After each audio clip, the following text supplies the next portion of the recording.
started. It is 6:01. Thank you for being here tonight. We'll start with a roll call. Kelly is here. Come here, sir. Joel is not. Lamar? Here. And Dave. David? Here. Hey Dave, can you lead us to the flag salute, please? Sure.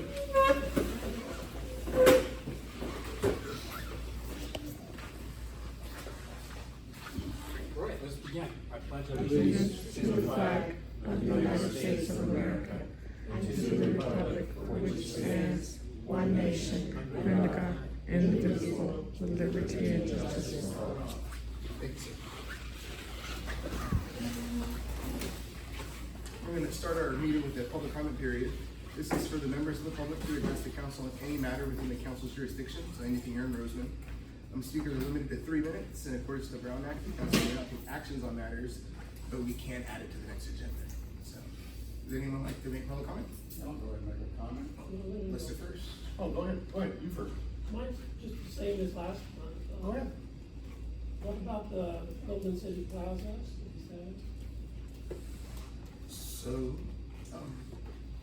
do we have any update on that? I know that it's finally that there are plans to start pulling the poles out, but I don't remember if I saw a date on that. Yeah, Well, and I don't have any update on Well, I sent a text to Eric Wara, the real estate man, and that's all he tells me, we're waiting on the poles. Yeah. But I say, is there a time frame? He never answers. Can I just make a comment about that? Sure. AT&T, who they're waiting for, and last December, the district, the water district, the phone line was cut, copper wire was stolen Right. a month and a half. So that they're probably being held up by AT&T because AT&T is not Roseman friendly, I don't know why, so that could be a legitimate reason they're being delayed because we called every day to try to get the lines up. Right, And in a month and a half, I remember. they just kept having it, so that could probably be a serious delay with them because they have to pull those poles. Yeah, but now it's been 7 months. AT&T. Yeah, believe me when I say it, it's incredibly frustrating. Maybe we can ask, Karen, is there any way we can ask? I can certainly ask, but I don't have any update for this meeting right now. And I think rumor has it that it is the poles that AT&T is responsible No, for. that's what Eric told me. So, I'm sure he's giving you the best information that he has. Yeah, but Yeah. it's just frustrating. It is, and I'm sure it's really frustrating for them since they're And the for the ones, owner. they're the ones who were going to develop it and they're having, Well, hold on. Kelly has a lease. Yeah, believe me when I say without like crossing any lines, that nobody's more frustrated about this than I am. I know, because you got a lease over there. So, thank you, I do appreciate the let's see. Okay. Hey everybody, I'm Lester Fusel. I'm a volunteer for the American Red Cross. I'm government operations liaison, community engagement partner. A lot of fun things have been happening in the Red Cross here recently. Last month, our chapter was involved in a realignment of our region. We used to belong to a region called the Central California region, which is Kern County, and then about 5 northern counties to the north and to the west of us. The Red Cross went through a big reorganization in California particularly, reduced the number of regions that we have from 5 to 4, and now we are referred to as the Northern California Coastal Region.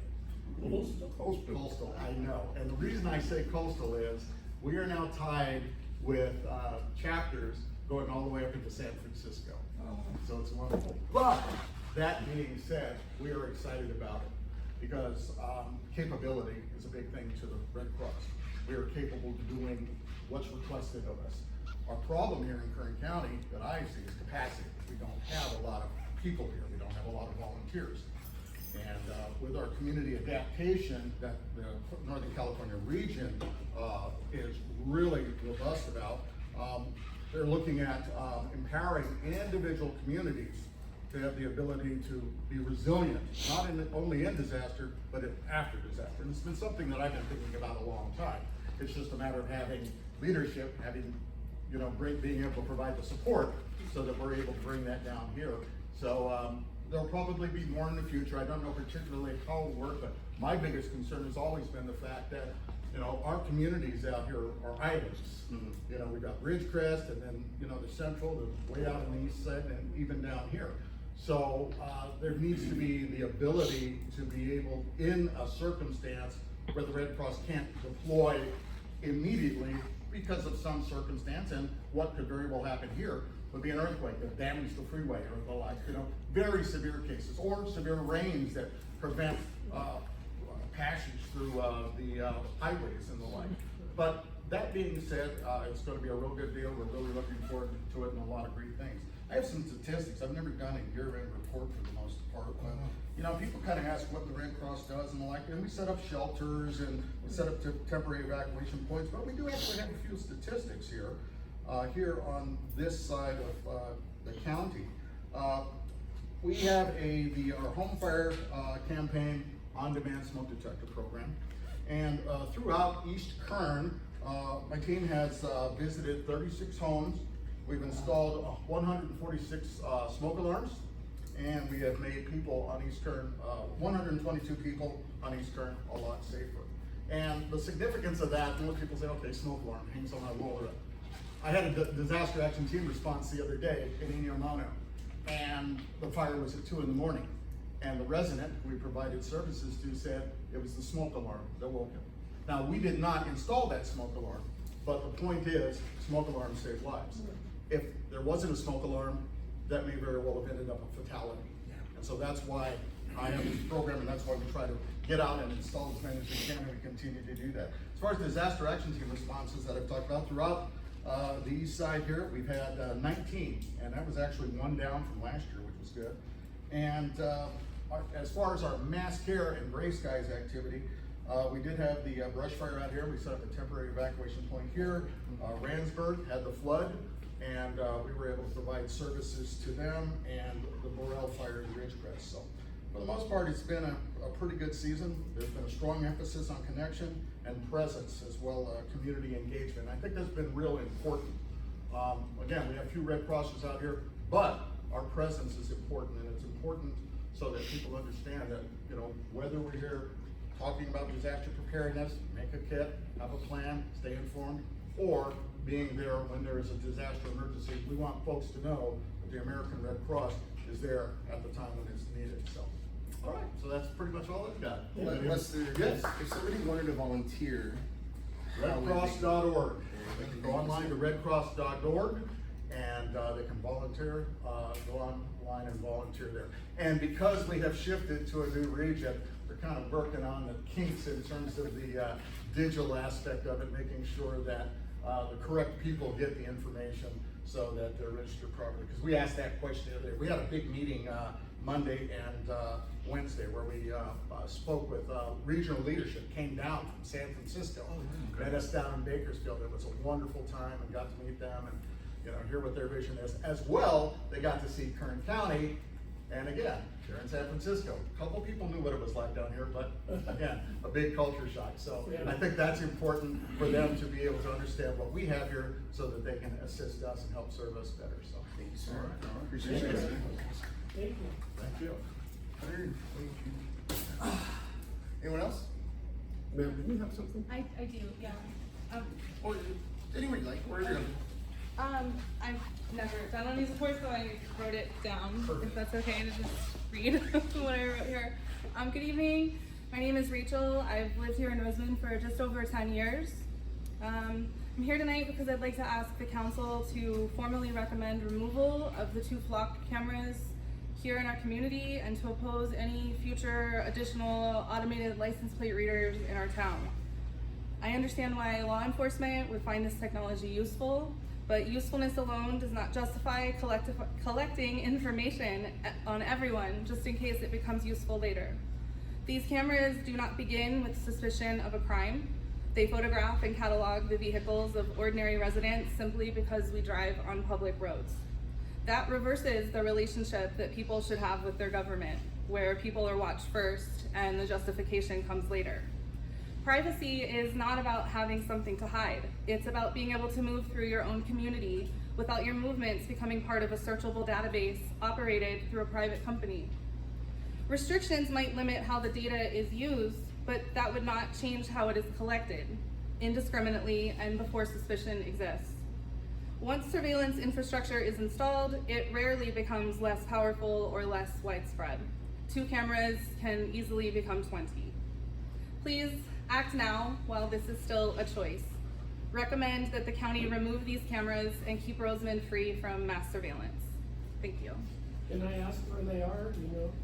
There's one somewhere down near Tropico. I think it's on the corner of Tropico and Rosamond Boulevard. And there's one next to the McDonald's on Rosamond Boulevard and 25th Street West.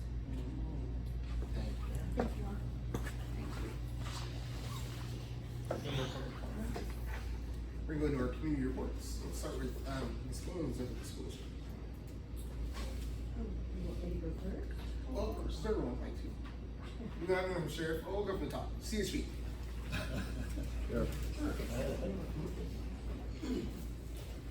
Good evening, everyone. Sergeant Nielsen with the High Patrol. First, thanks for having us. We only probably see Lieutenant Pagano at these meetings. Unfortunately, she had some prior obligations, so I'm gonna stand in for her tonight. I'm sorry, Rachel, they said? Yeah. Just to Rachel's point, about the cameras they have down here. Those cameras are in fact a valuable resource. The High Patrol doesn't make any stance on those, but law enforcement as a whole definitely uses them, and they are productive. I understand the privacy concerns that a lot of people have, and rightfully so. That if used improperly, then I would agree with her completely that we should be having at least a better practice of and some oversight of how they're being used. However, I don't have those statistics with me today, but the recovery of stolen vehicles and locating other criminal or wanted vehicles with that kind of technology has been productive. So, just on that. Really quickly, just some local statistics.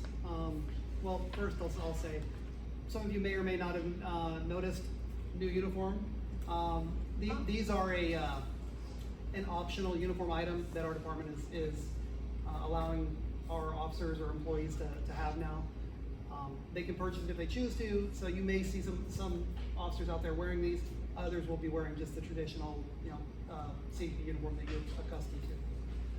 We do have a new patrol Silverado that you'll probably see in the neighborhood. I don't know if you've seen it recently, but we just got it a few weeks ago, so you've probably seen it around. If not, you definitely will. The Silverado. It looks great, so patrol truck. And that helps us here out in East Current, as I'm sure you all are aware.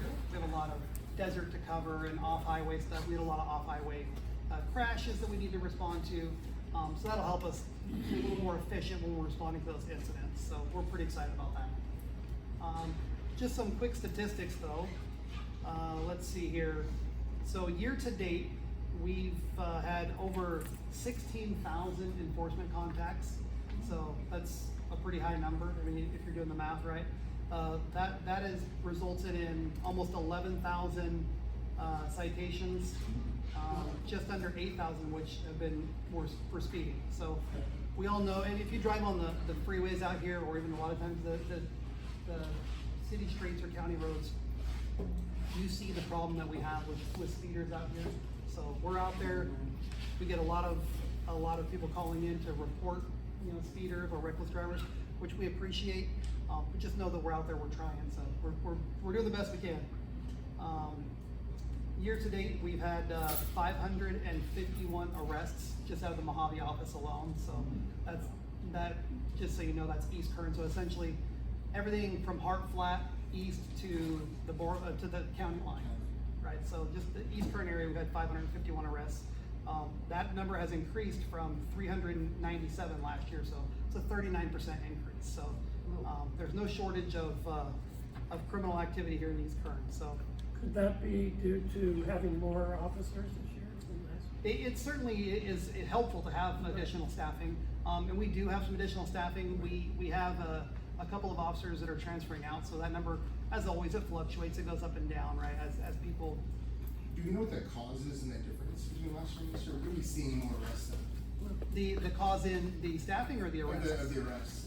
Well, likely it is, improved staffing helps us, because what happens is inevitably, our guys are out there, they're responding to an incident, that takes them off from active patrol. So if we have additional officers that can still be on active patrol while we have officers at incidents, that obviously leads to increased contacts, which ultimately leads to increased arrests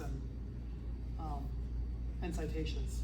How many officers, how many do you have now? Yeah, Currently, we have 39, wow. so we're doing pretty good. That's up from like That's 10. great.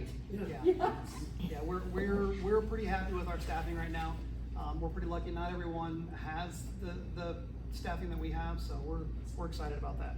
But I think that is directly correlated to the work that we're doing, right? So the department management sees the activity that there is in our area, and then, so they're providing staffing to help support that.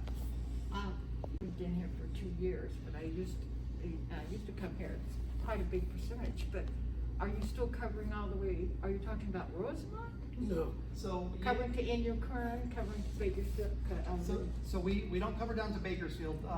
We go just a little west of Tehachapi, if you know where Tehachapi is. So that would include the communities of Tehachapi, Mojave, Rosemond, Boron, and then, yes, well, not the city of Ridgecrest, but Inyo Kern. Cal City and. Well, we don't do Cal City, that's not ours. They have their own police department. Okay. And then we, Quick question, I'm sorry. and so we don't do the city of Tehachapi. The city of Tehachapi also has their own police department. how many DUIs have you had this year? This year, we've had 277, which is up from 267. So that number is increased a little bit, but it's relatively steady. I will say though, just to point out, last year at this time, we had 51 DUI-related crashes, and that number has come down to 42. So with increased patrols lowers that number. And a direct correlation to that is last year to date, at this time, we had 15 fatal crashes, resulting in 15 deaths. And this year, we're down to 8 fatal crashes, which resulted in nine total deaths. And just on that note, we've had 567 total crashes year to date. So that number is pretty high. It's a little lower than, it's been reduced from last year, but on average, the East Kern area, the Mojave office, we usually run between 800 and 900 crashes a year is pretty common. So just as a ballpark. Other than that, I don't have anything else for you guys. If you guys have any questions? Yeah, 2 questions for you. Yes, sir. Thank you for the information. I see on the signs they're posting 100 miles an hour, you lose your license. We have that many people going that fast, number one, question. And then number two, I know down the way they get a lot of people doing the donut spin outs and taking over the freeways. Are we having any of that problem up this way? So, to answer your first question, yes, we have a major problem with people exceeding 100 miles an hour. So, like I said, if you drive much out here in East Kern, you're probably very familiar with cars flying by you. Oh, It is not uncommon for us to see cars 110, 120, 150 miles an hour. Believe it or not, it happens. I don't have specific statistics on how many exceeding 100 violations we've had this year, but I could say with absolute confidence it would be in the hundreds. Wow.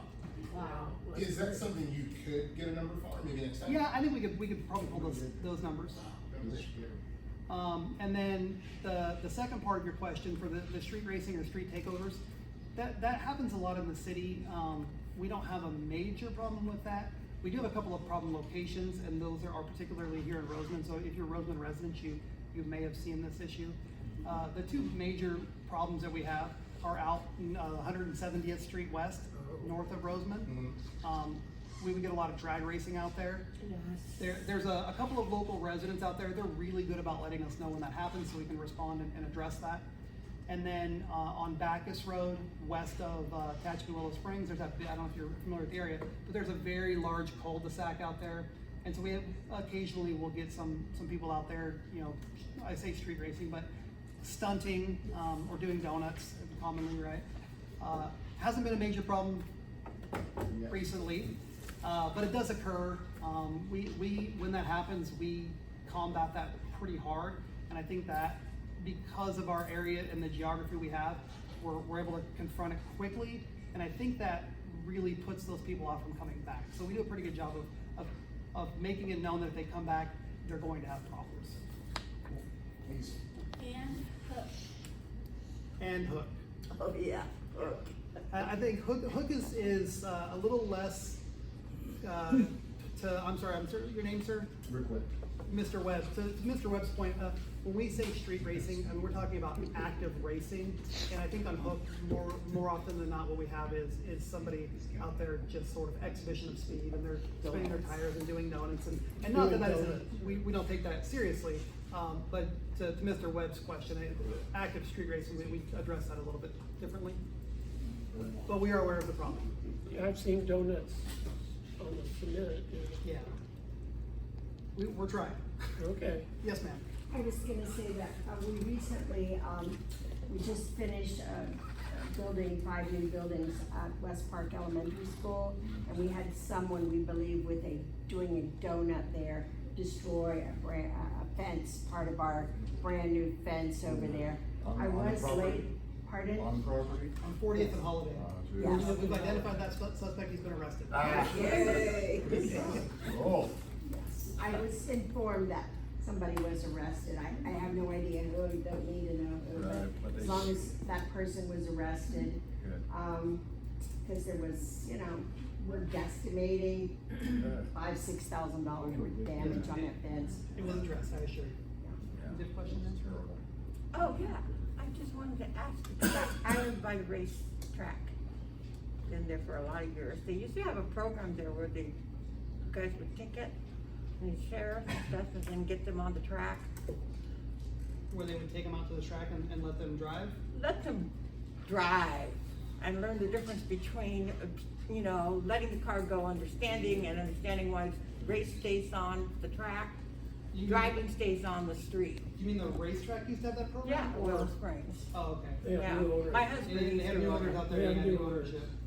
Yeah, but has anybody approached them yet? I spoke with them not too long ago, actually. With, the CEO, Rich Piazza, or did you talk with the manager, I spoke with the manager out there. he does the events? Yes, yeah, Okay. I don't recall his name.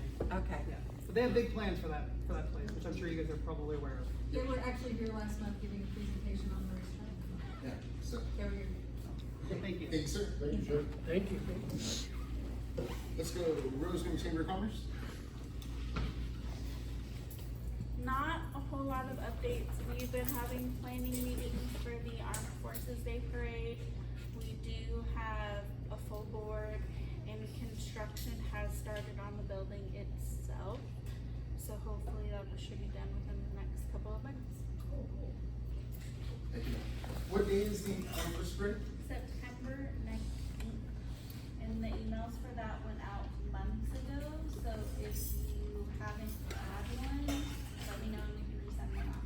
Cool, thank you, ma'am. Rick, do you have any update for RCSD? Oh, yeah, just a couple things real quick. We're doing maintenance on the tanks, the water tanks. We're doing maintenance on it, which means you have to drain all the water out.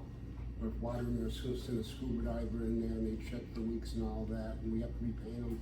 That's ongoing. We're looking at bringing another well online to help us with the chromium issue that we're dealing with. Not just us, everyone, but that's an ongoing thing. But I'd like to let everyone know, we have a full-time sewer crew. And the sewer, the people that go down in there and they pipe, clean out the sewer lines, so we have a full-time team of 2. And one of the reasons I know they're getting their jobs done, last year we used to have those big old water bug roaches or whatever a lot around the neighborhood. I haven't seen that many. I want to attribute some of that to the guys working the sewer lines to keep them clean. But that's what we have going on there, sir. Thank you. Thanks, sir. So, Criminal High School District miscellaneous. Good evening, everyone. School started back August 12th, and Wednesday, middle of the week. We're very excited. Our numbers are down about, currently as of today, I'd say about 15 students from where we were on June 5th. However, Roseman High School is up about 75 kids. Wow. So the high school has gone up. Roseman Elementary is down a little bit, but we have several students that we have not been able to register yet, who are students with special needs, because we are waiting on their either individual education plan, IEP, or their 504. Some of them are coming from other districts. We have to have the IEP before we can actually enroll them and place them, so we know what accommodations, etc., these students need to have. So we're trying to request these from their former districts, and some of them are actually transitional kindergarten students. So we are in the process of getting them registered as well. I want to say that we have a parent community center. I don't know if you've seen it. It's on the high school campus, facing out to Rosemont Boulevard. We gave away backpacks filled with school supplies. This is our 3rd year to give away the backpacks. On the very first day that we invited all of our parents and community to pick up a backpack. We had 1,700 parents show up that day. It was an incredible number. Last time I checked, we had about 300 backpacks, and they're Jansport backpacks. We did not buy cheap backpacks.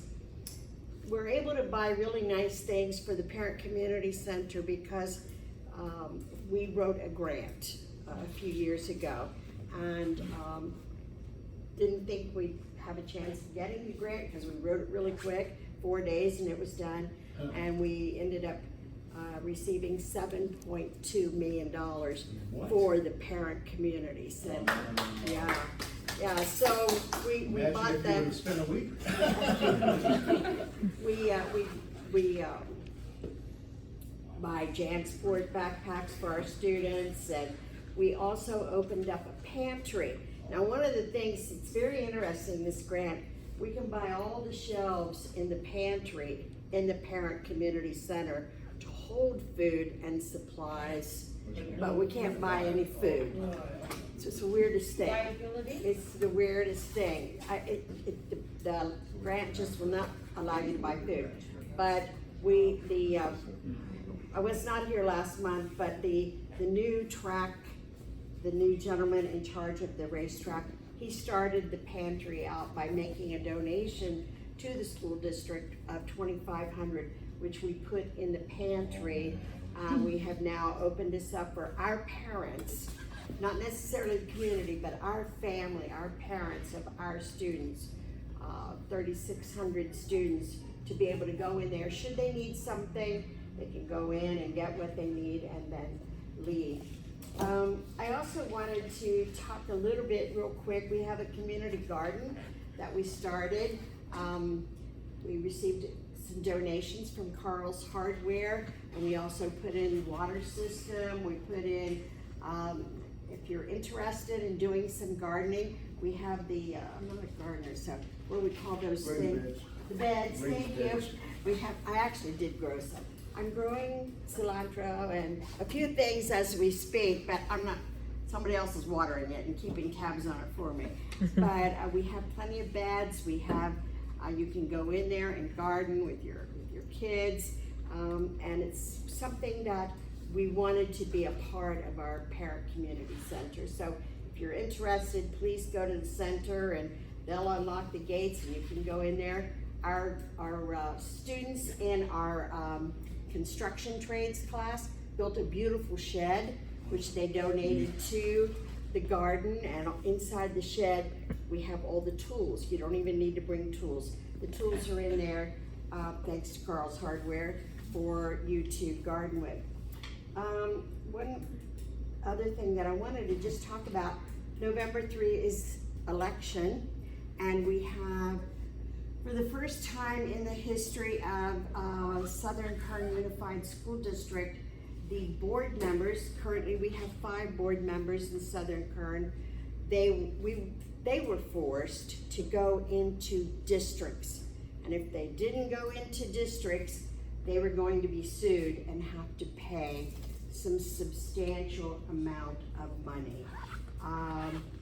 It also happened at Antelope Valley Community College. We were threatened to have to pay millions. So we, 2 years ago, went into districts. Same thing happened here. The problem is we have 3 of the districts that are up for re-election now, but in one of those districts, we have no one. So I just kind of wanted to throw it out there that if you think you might be interested in serving as a board member, August 7th deadline to apply to be elected to a board position has come and gone. But District 3, which is, some of it is in front of Roseman Boulevard, some of it is back behind Roseman High, Alt Ed, back behind that, up and back behind, that is District 3.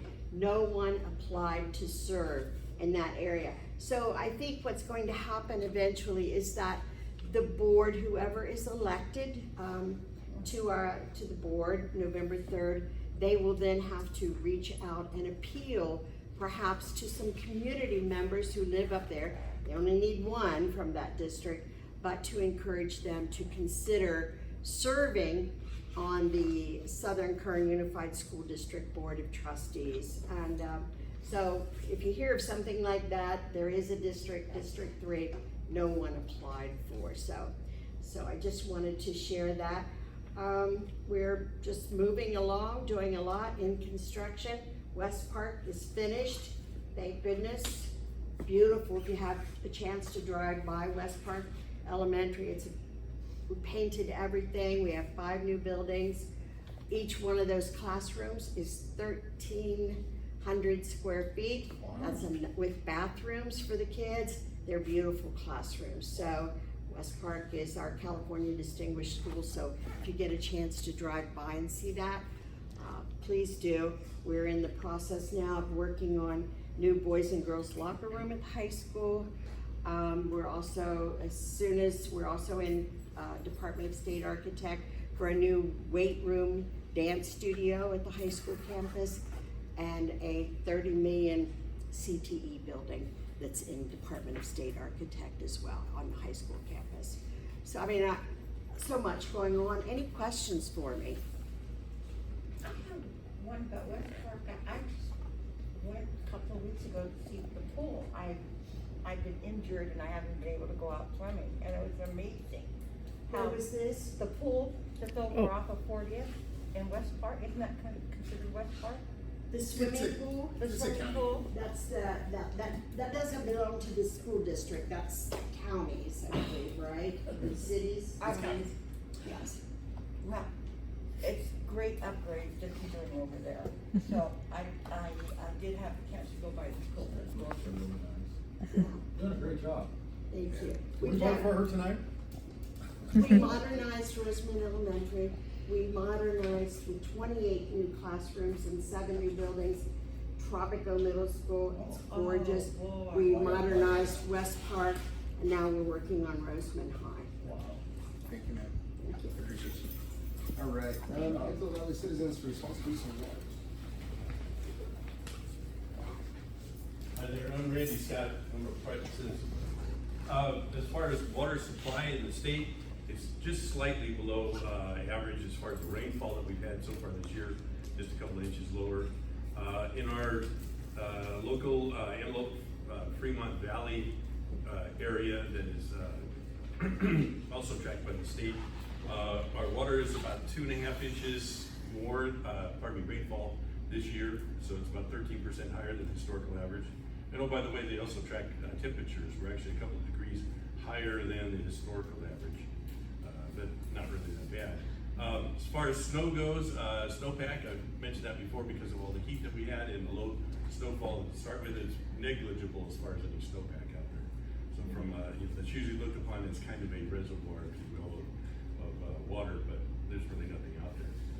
As far as all the reservoirs throughout the state, most of which supply the drinking water to the state water contractors such as ABEC and Luwak and so on. Most of those are higher than their historical average, some of them significantly higher. The overall average is about 106 So from a water supply standpoint, as far as coming through the aqueduct and everything like that, we're really well off. And the State Water Project is authorized up to 45% of their normal allocation, which is more than enough that's typically used by all the state water contractors. So from that standpoint, it's pretty good. As far as predictions, for the 6 to 10 day temperature outlook is still going to be warmer than average. Precipitation outlook, there isn't any for a good part of the western United States, really. The monthly precipitation outlook, they're looking at slightly above normal to include our area, and the monthly temperature outlook slightly above normal, so not too bad. Seasonally, for the 90 days, a bit higher than normal, both for precipitation and temperatures. We talked a little bit about El Nino before. There's now a super El Nino projected, about a 70% chance to, and the headlines are to douse California. So we could see some pretty significant amount of winter rain. They're talking about December, maybe 2 to 3 inches wetter than normal. January, maybe 3 to 5 inches wetter in our particular area of Southern California. And also, from the standpoint of snow, mostly in the northern and central state part of the state. In November, a little bit less than normal, but they're looking at 2 to 4 inches more in the month of December. So there's some warnings out there about flooding, flash flooding, things like that. So you need to kind of pay attention to the weather, and if we do get some heavy rainfall, as those of you that have lived around here for some time, there are some seasonal flash flooding prone areas. So just be careful if that really starts happening. There's a lot of talk about Lake Mead and Lake Powell as far as really drying up. They're very, very low, and there's some potential problems as far as generating hydroelectricity and everything. But as far as that affecting us, that's really even further south in California, where the Colorado River feeds those dams and then feeds those dams and then feeds the southern part of LA. So yes, they are having problems. They are moving water around. They're still having some problems because the Colorado River is fairly low flow and everything like that. But there's no real projection that that's going to hurt us in the Antelope Valley or even slightly south of us. I mentioned before about data centers from a water standpoint, a water usage standpoint. Hasn't been a lot much more movement on that, but in the state of California, there's been actually 2 bills proposed relative to data centers, but it has to do with the use of electricity, and they don't really address the use of water. One of them wants to prevent data centers from raising utility costs for other consumers, and the other one would incentivize developers to invest in clean energy in nearby communities. Some of these data centers, for their backup power, as an example, of diesel generators. Well, there's pollution. So what they are talking about, well, use of batteries and those kinds of things. But anyway, it's a little bit hopeful from the standpoint of not raising electric rates for us and everything, but neither of them deal with the potential use of water. So far, there's no any real rumors that I've heard about any large data centers in our local area that's being proposed or anything like that.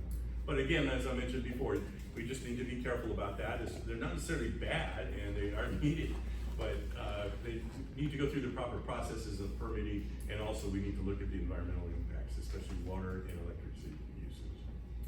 Any questions?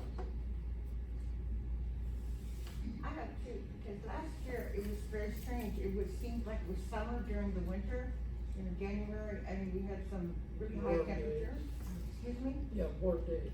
Very warm days, and then we had, at Christmas too, in November, downpours for, amounts of rain that I haven't seen in a day, for a long, long time. And I was just wondering, with this super El Nino, what are we doing here? Are there any plans for neighborhood, watch groups to kind of help out? Because we have people who died, who had whole, Alabama camp last year and those things. Yeah, that's beyond my knowledge as far as any local preparations or anything like that. I don't know. Where do I go to find that out?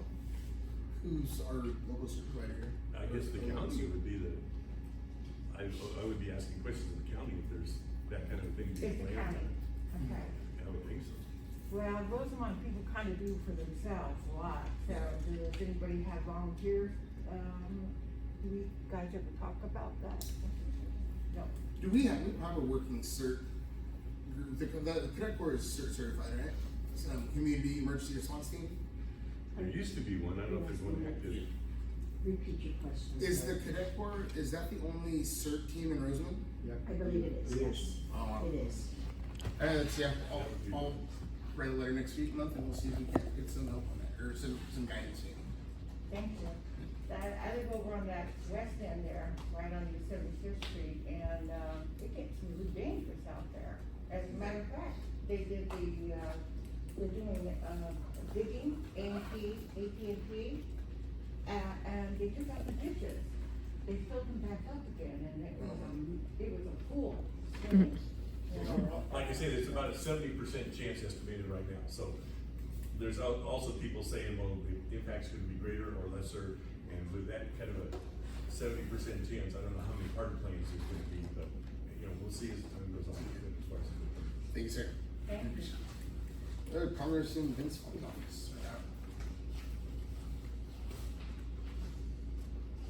All right, everyone. So Congress has been on recess for the entire month, pretty much. So not a whole lot of legislative updates on my end this month. I do want to highlight two upcoming events that we have going on in our district that I would highly recommend you guys either attend or tell your friends and family about. The soonest one is actually going to be this Saturday at the Board of Supervisors in Bakersfield. We're hosting a fraud prevention symposium, and we're going to have representatives from the FBI there, CISA, I think Meta's going to be there, Small Business Administration, local banks, and the whole point of this get-together is to inform the community about different threats that they face online, and how to protect themselves from online attacks and identity theft situations. We've already got a really good RSVP list going, and we're kind of looking to fill the supervisor's chambers. So I got a couple flyers here. My friends in Ridgecrest took most of them from me this morning, but I have two left, so I can look here with you. Sweet.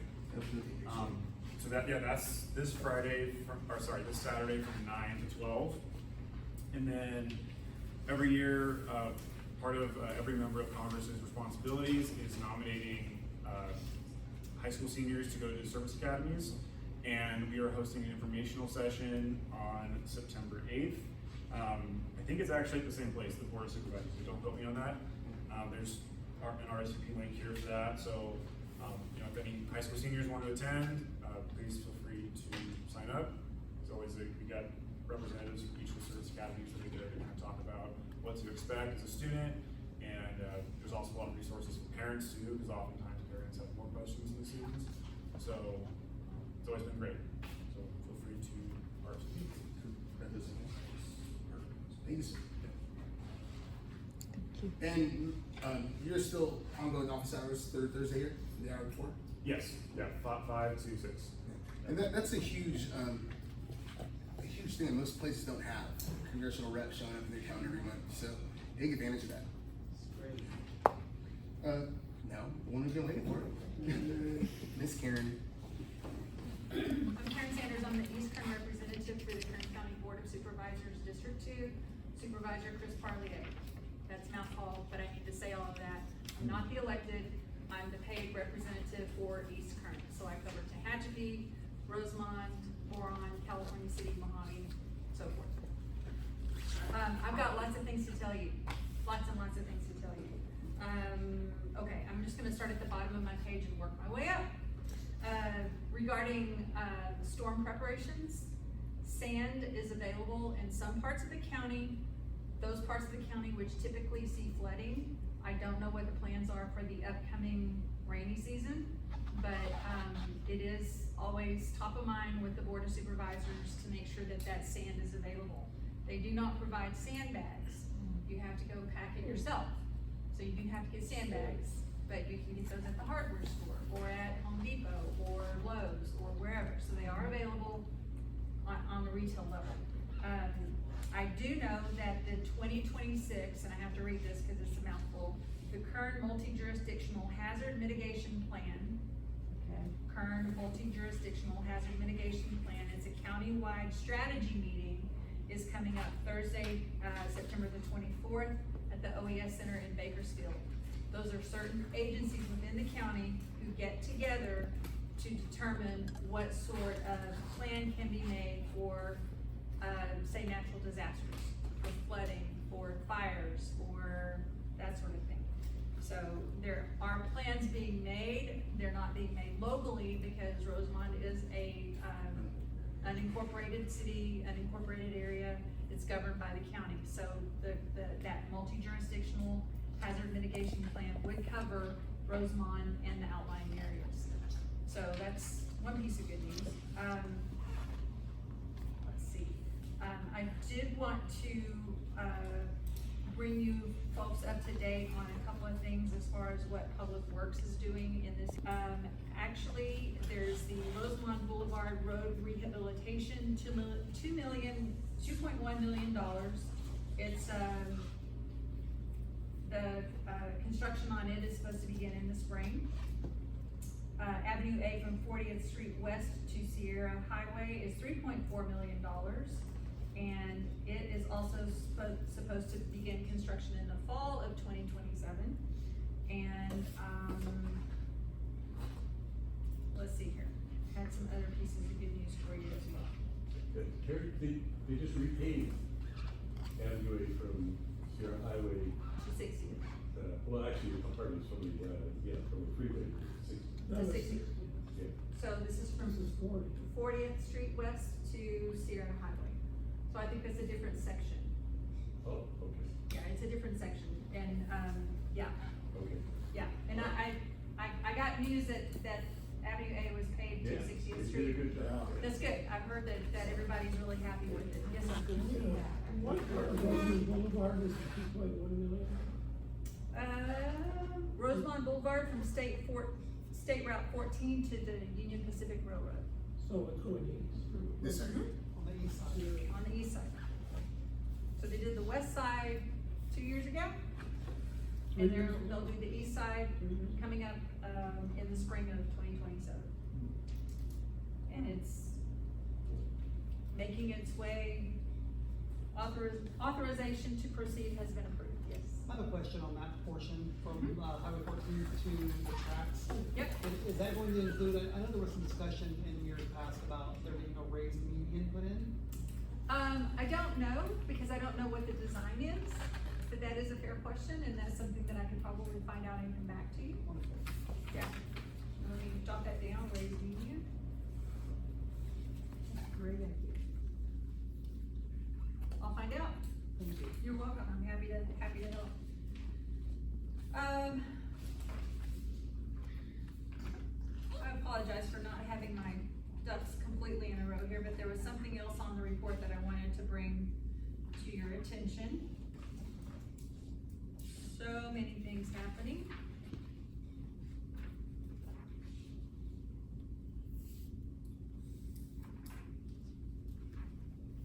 Okay, the rapid team doing, removing and preventing illegal dumping. So far in District 2, in District 2 in July, 358 dump sites were cleaned in District 2. Now please keep in mind that District 2 is virtually half of the county. So it's not just our little area here, but it goes all the way to, Fraser Park, Pine Mountain Club. Doesn't it go all the way to town? All the way to that. It goes all the way to town, yeah. Yeah, We District have 2 a is skinny enormous, one. District 2 touches 5 counties, Los Angeles County, Santa Barbara County, San Luis Obispo County, Ventura County, and San Bernardino, yeah. So it's virtually half of the county. Anyway, so that's quite a lot. And then there's another, group, the Open Door Network, that cleaned 50 dump sites on District 2 roadways in July. So I think that's pretty remarkable. Public Works really does do a lot of work. Karen, is that a report that we could get every month? I can send it to you. Thank you. On another note, asking about, this on my phone, asking about the, data centers. Now, I'm reading you from the news. I'm not, representing the state legislature in any way, shape, or form. But there are 2 bills in process that have to do with the data centers. One of them is requiring them to use clean energy by a certain period of time. And then the other one, I'm so sorry, I can't find it. It was the same ones that he mentioned, right? Here we go. 2 major data center bills passed a key committee last week as California's legislative session nears its close at the end of this month. Senate Bill 886 aims to prevent data centers from raising utility costs for other consumers, while Senate Bill 887 would incentivize developers to invest in clean energy in nearby communities. So, it's nothing that's passed, it's just something that's before the legislature. So I just wanted to mention that. And then finally, November the 19th is the November RMAC meeting. Be there or be square. Supervisor Carlier is planning on coming, which I haven't gotten to talk to Kelly about it yet, but he's planning on being here with some county department heads to address things that are happening in Rosemont. So, and the reason why it has to be later in the fall is because it takes time to plan this out, especially asking other department heads to come and be part of that presentation. That's awesome, thank you very much. You're welcome. Sorry, Supervisor Bradley and Colin, thank you. Oh, yes, sir. We had a brief discussion about West Park, the park area. Yes. Is there any update or anything? So I don't have any update on it, and I really appreciate that question because, well, the question was, there are several things about West Park that need improvement. I have pictures, I have evidence of things that need to be improved, and we only have a meeting, so to speak, with the Parks Department General Services every other month. Public Works, which is roads and that kind of thing, we meet with them on a monthly basis. So when we had the last Parks meeting, which was in July, our Chief of Staff is the one who presents these things to the Parks people, and he was out. So he, and I apologize, but he was not able to present those concerns to the Parks Department. It's just how our protocol is in our office. I can't say anything to them about it because I'm not the Chief of Staff here. But Michael was not in, so I'm guessing that in the next meeting in September, then we'll have an opportunity to ask, why isn't this being taken care of? So we should be able to get some kind of maybe an update. Yes, Okay. yes, and that's on my list of things All right, I appreciate to that. check in on. Thank Does you. anyone else have other questions? Yes, I do. It's about the pool area, that's covered by the county. It is a county park, yeah, and it's Jim Williford Park. Colloquially, it's known as West Park, but it's Jim Williford Park. So. Yes, it looks beautiful, and the staff there told me, I said, I've gone over just to check it out now, because I was non-ambulatory for a year. And, I went in there, and it was so clean, but when I went into the women's restroom, the showers don't have any, for people that are disabled or have to bring in, they have the one thing, no shower curtains. Okay. And, as somebody who's a survivor of being molested, I don't understand, it's the children, they're going in there, they have to go, why wasn't any consideration for, or even to sit, it's like an accident waiting to happen. Sure. And, So I'm gonna jot that down, ladies' room at West Park, or excuse me, Jim Williford Park. oh, yeah. Like the pool area. Right. It's beautifully done, except, and the kids did. And it was a good, things happening. I understand, And parents, And nobody uses it for that reason, because they wanna shower in this room in front of everybody. Sure. and Karen, also the bins on the park side, is still not open. Yes, that's part of the Yes, we're items asking. that we're taking Yeah, but I mean, to. it hasn't been open for 7-8 months. That's part of the thing that we're taking to the Parks Department, and again, my apologies, Michael is out, it's just protocol for the District 2 office, he's the one who presents problems to the Parks Department. Yeah, but I wrote to the park department and they never answered me. Okay, So, alright. I'm gonna get with you. Okay, I'm gonna give you this card, and I have your card. no, but do you have the My Current App card? My card, My Kern. well, my card probably somewhere. Okay, alright, so when you find problems, either you can contact me, but the best thing to do is use the My Kern app to report problems, because it goes to the appropriate department, who should handle whatever the problem is. Well, I sent it right to the Parks Department. Is there a Facebook or a This page is, or? this is the site. This is it, yeah. And so you can Please- write on that yeah. as a community Yes, member. please don't use social media to, express any, please don't use social media to express any problems. Oh, It won't do okay. any, social media is not the answer to get anything done. Well, yeah. Oh, okay, well, It's just not, so don't, yeah, we don't have anything like that. Yes, sir. thank you. Hi, sorry, I had a couple questions, and I know you're kind of prepared for Rose's specific questions. Sure. Yes, yes. Not to hijack the Rose's meeting, but I had it here. It's okay. Well, this gentleman touched on data centers. I know there was some talk about a data center going in the Unicorn area. That's right. Is that still moving forward as far as you So know? I don't, that, I always hate to say it's not my job, but it's not my district. Okay. That's District 1. Oh, okay. Well, all three of my questions were about that area, then, so I'll leave it at that. Okay. I don't know, maybe Matt knows?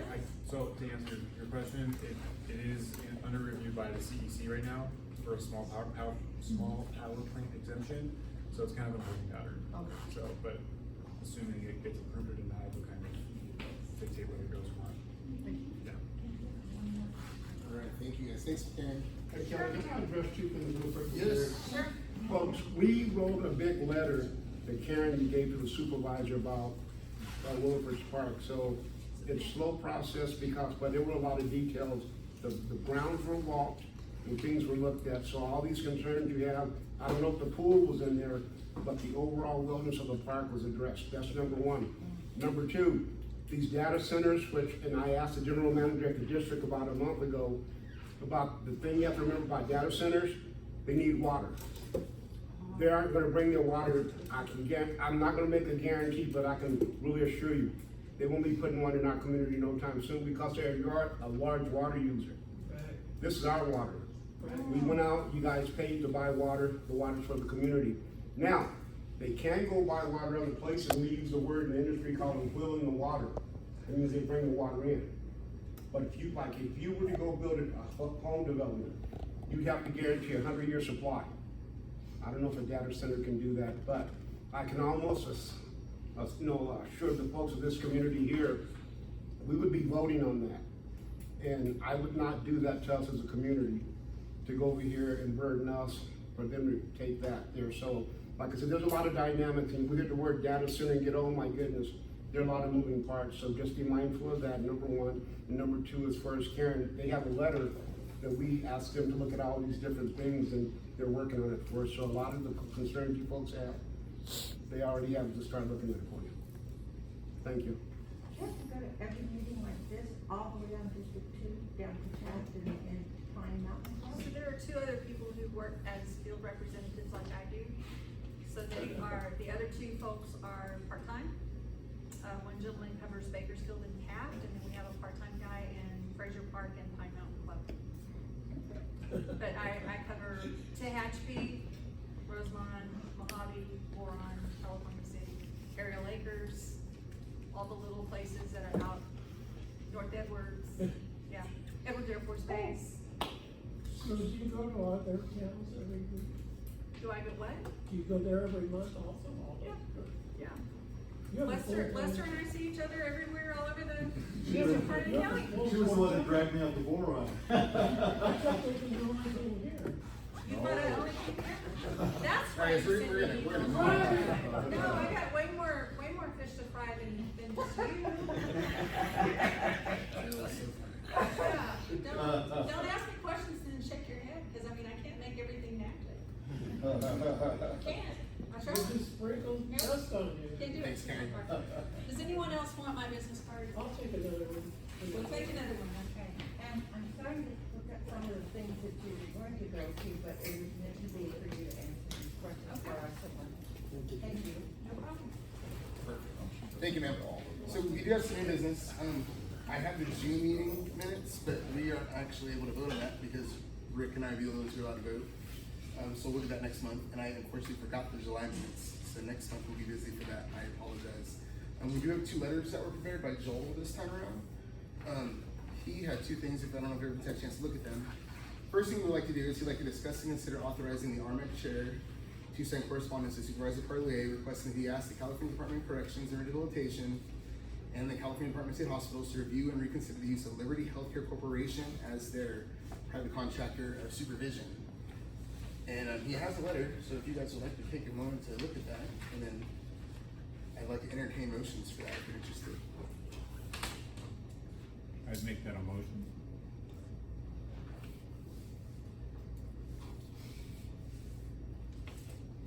Yeah, I'll second it, but, Mr. Chair, could we kind of give the community kind of a summary of what the concerns we have?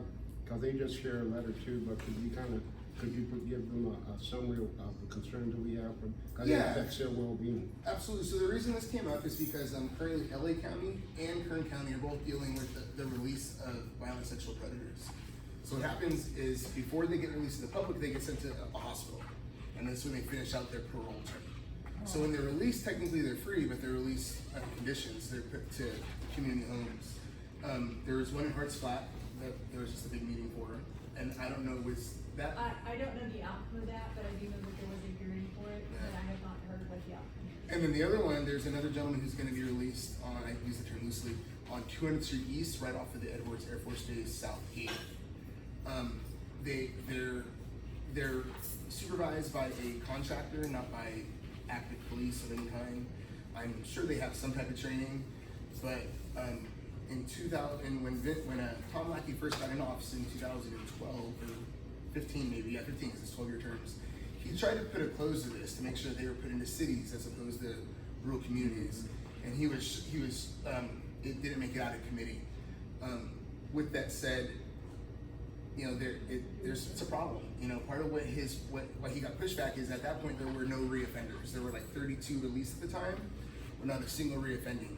Since then, there's been 24 more released, and there's 2 reoffenders now. So there's legitimate concern in small communities that are far away from police stations. So that's where this came from.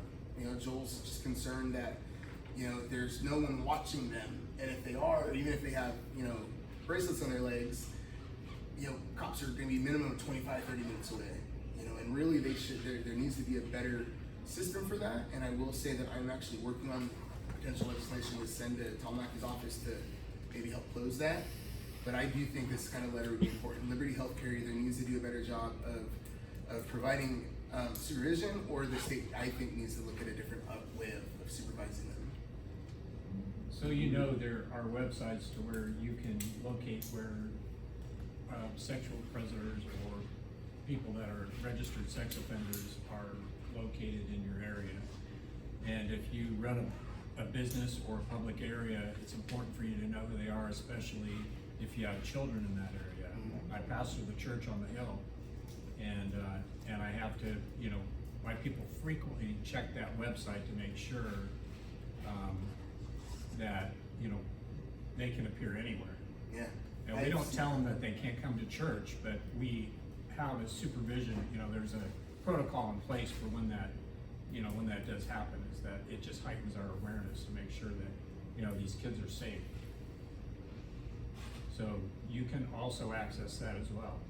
And that site's awesome because it even shows the likelihood of them reoffending. It lists them on guys who did really dumb things, they got caught up, you know, peeing in a park at night, versus guys who are legitimately dangerous too. So, yeah. So we do have a motion. Do we have any objections? Sir. No objections, all in favor? Aye. That passes. Karen, would you?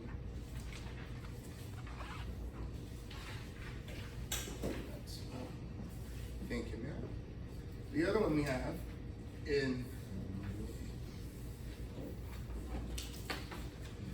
is we brought this up a couple months ago about fires. A big problem we have every year is overrun vegetation on our main roadways. So Joel wrote one of these. He also lives off of 60th Street on Dirt Road, so he's directly affected by this. And he would like, you know, I'll just read what he wrote. To discuss and consider authorizing the chair to send the East Kern Roadside Fire Prevention Memorandum to Supervisor Parlier, requesting coordination with Public Works the fire department and any other appropriate departments, probably like code compliance, to identify priority rural roadways, expand roadside vegetation clearance, fire break maintenance, and annual wildfire prevention work in Roseman East currently. And he prepared a waiver. Take a second to look at that, and then I will entertain a motion. I make that a motion. Any seconds? I second. So you know, Objections? just point of discussion is that, I did appreciate that, I don't know if it was LA or Kern County went out to Avenue A, and where you got off the freeway, on the, southbound 14 freeway, there was vegetation growing so big there that you couldn't see the oncoming traffic coming this way. Yes. And, yeah, I appreciate that they did go through and trim some of that. That's awesome. So I'm thinking it was Kern County, because it was on this side of Avenue A. All right, so real quick, guys. So, any objections? All in favor? Aye. Perfect, that passes. I'm gonna do this next time, Karen. It's easier than going home and.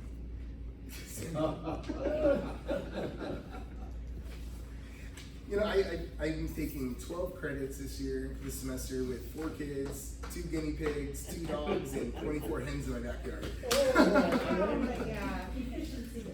Yeah, so. Oh, good for you. All right. Multitasking. Yeah, it's been awesome. So, that is our new business, no old business. Next month we will, like I said, we'll have to approve 3 months of minutes. Our guest speaker unfortunately had. I just asked for an update. Well, it was, Harvey Terry from, Desert Haven, he's still stuck out on the base. We'll see you again next month. Yeah, so maybe we have to reschedule, and I apologize for him, because he had wanted to be here, so, but he's That's still okay. stuck here, folks, sorry. Perfect. That brings us to director referrals and comments. Let's start down at the end with Director Webb. Folks, real quick, I was at a seminar, a few weeks ago, they were talking about the fire zones around our house. You know, the closest to your home is zone 0, and it works out. Best thing I can tell all of us, clean the weeds up around your house. And I know we can't take down our neighbor's wooden fence, but you know, most of the fences are wooden fence. There's a wooden fence that butts up to your home, that's your side gate. Get rid of it. Here's why. The wooden fence, your neighbor may not want to spend the money for, but the one that goes up against your house, that's your fence. That can catch on fire.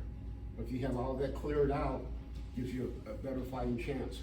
Here's the other thing, I know we have, a lot of homes have a lot of stuff. Fire department, they can't get to you, they can't put it out. And Les can answer, no, he can address that fire stuff more than that, but I'll tell you this, I'm retired law enforcement. It's a safety issue for police officers chasing people for your property. And you got all this kind of stuff. A lot of good coppers have gone down chasing people, so I'm saying, clean it up, get your backyards cleaned up or whatever. Think about the zones, and they call it a ladder. So if you have a plant here, make sure it's cut away from the house. If you have a tree up here, make sure it's not hanging over the house, because the fire runs that tree, winds up on the house there. It was a good presentation I was at, but if you want more information, go to CAL FIRE. They talk about the whole zone thing or whatever. I know we have Kern County Fire. They may have the information up. We don't want to disrespect our people, but our homes is probably our biggest investment outside your family's well-being, you know. And take the time, clear out the brush. I don't know if code enforcement deals with a lot of the people that have a lot of stuff stacked up for years and years. But when you drive by some of these backyards, man, it is kind of, what are we doing back there? Some of the front yards. Okay, right. Anyway, folks, just get the brush cleared out. But that zone around the house there, they don't want any heavy vegetation, as you shouldn't. But look at CAL FIRE, and they talk about each zone around your home there. It's just good information. That's all I have. So, I have one, there was one other thing that someone had brought up. I'm making, anyway, disregard here. Rick? Yes, sir. It was on the news today that down in the Eaton area where the fire was in Palisades. Yes, sir. They're gonna start fining you if you don't do what you just said. Well, and Tehachapi does already. There's areas in Kern County that have strict fire break And enforcement. they I used to have a house in Golden Hills, And they find and that they'd make me cut down everything. Okay, well, Yeah. there you Clerk go. Augustine. Well, if, regarding the fire breaks, if you call, they will send somebody out. Yeah. Because, we fell behind in our clearance for a 10-foot fire No. break in our, Well, wait a I thought it was misunderstanding because it's an easement that we gave to the county, which the county really, they, you know, they dictate what happens with it, but it's our responsibility to maintain it, and we didn't know that. Just a note, I did call, I have a vacant lot at the end of my cul-de-sac. And I called, I wrote compliance, and they sent me to the fire Fire prevention team. prevention team. And he finally called me in June, I did all this in March, because the weeds were that high. And he called me in June, he informed me that they go by CAL FIRE standards, and that was not a high priority, and it would take 9 or 10 months to get out. Oh my Yeah, God. that's, So there's your answer. So also, if you're cutting fire breaks, make sure you don't set anything on fire when you're cutting the fire breaks. If you're on weed Drags whacking, are, if you're using a drag, drags, you know, they make sparks. have water out there, have your water hose available, because Yeah. you shoot a rock out from under one of those weed whackers, that's a spark flying someplace, so have your water available. Yeah, So some of it the doesn't seem neighbors- like it would happen, but it. Some of the neighbors went down there and started, but I didn't know about, sparks. Director Wilson. Yeah. And I've got just one thing, Miss Gaines, I know that the park, United Park is a huge contested thing. I don't wanna get into that right now. But the playground is no longer safe. Jagged edges, can we just tear it down? I mean, I wouldn't allow my kids to play on it, and I literally make jokes how my kids have 2 insurances. I would love to see, and coincidentally, Joel and I have had this conversation before. I would love to see, I'm not going to speak on behalf of my board of trustees, but I would love to see an organization appeal to the board to perhaps take over United Park, because it's very, very hard for us. Prior to me starting here 8 years ago, the district was watering it to the tune of $100,000. And Kern County, I don't wanna get in that long story, but Kern County, when the former superintendent left with a little debt of a few million, they stopped Southern Kern from watering that. I think Southern Kern has always had a good intention of making that usable for the students. If nothing else, if maybe someone not appealing to the board to take it over, maybe another organization coming in, working with the school district to say, okay, we can do this, can you do this? To maybe get to do something to improve the facilities there for the kids. Because we would love to see that as well. I have people appealing to me all the time, can I use your football field? Can I use your softball, your baseball, your this field? Can we go to Tropico? Can we, and these are outside entities, youth organizations, a lot of them. But the problem is, I also have football, basketball, soccer, boys and girls. Right now I've got powder puff going on for girls, which is a new competition on Friday nights. So we have a lot of sports ourselves where we need our facilities, so does Tropico. So we're doing our best to try to, okay, when do you need it, to make sure that the youth in our community have access to our fields, but sometimes we can't always, because our kids at high school need them. Yeah, or at absolutely. Tropico. Okay. So that's, Well, yeah, that I'd gives us love to some- see somebody maybe, let's sit down and see what can be done. Well, I need to call Alma anyways, because we have to go get typhoon, Yeah. so we'll talk about Yeah. that. Thank you, Megan. Well, that is all I have. I really appreciate everyone being here. Do we have a motion to adjourn? Adjourn. Second? Okay. All in favor? Aye. All right. Thank you guys. We'll see